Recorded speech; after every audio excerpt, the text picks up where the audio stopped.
जय श्री कृष्ण भक्तों पिछले श्लोक में हम बात कर रहे थे कि श्री कृष्ण कहते हैं कि कर्म योग सकाम कर्म से श्रेष्ठ है और फल चाहने वाले दीन है, ऐसा उन्होंने कहा था। अब कर्म योग की तुलना में सकाम कर्मों को तुच्छ बताया गया और कर्म योग को श्रेष्ठ बताया गया। तो क्यों बताया गया उसका उत्तर वो अगले श्लोक में देते हैं। कहते हैं बुद्धि युक्तो जहाति है उभे शुक्र दुष्कृते तस्मात् योगाय युज्यस्व योग है कर्मसु कौशल।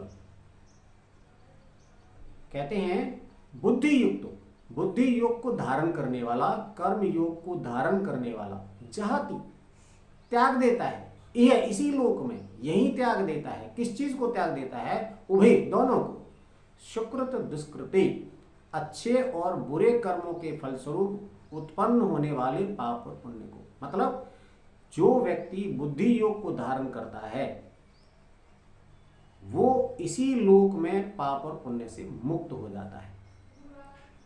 अब जब वो पाप और पुण्य से मुक्त हो जाता है तो हमारे जो जन्म बंधन, जन्म और मृत्यु का जो कारण बनते हैं वो कहीं ना कहीं हमारे कर्म और पाप और पुण्य ही होते हैं। उन्हीं के अनुसार हमारा जन्म होता है, तो वो जन्म बंधन से भी मुक्त हो जाता है। ऐसा अगली लाइन उन्होंने कहा है। वो कहते हैं तस्मात् योगाय युज्यस्व, इसलिए हे अर्जुन तू योग में लग जा। तस्मात् इसलिए, योगस योगाय योग में, युज्यस्व जुड़ जा, लग जा। योग है कर्मसु कौशल, योग ही कर्म में कुशलता है या योग से ही कर्म में कुशलता आती है, या आप ये समझ सकते हैं कि योग से ही कर्म बंधन से छूटा जा सकता है। योग ही कर्म बंधन से छूटने का उपाय है। इसलिए क्योंकि कर्म योग से हम जन्म कर्म बंधन से ही मुक्त हो जाते हैं, पाप और पुण्य से मुक्त हो जाते हैं। तो अगर हम देखें जो सकाम कर्मों से हमें जो प्राप्ति होती है वो बहुत छोटी है।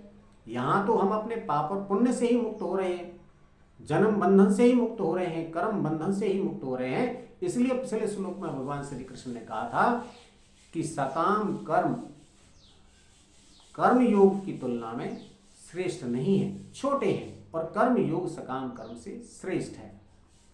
जय श्री कृष्ण।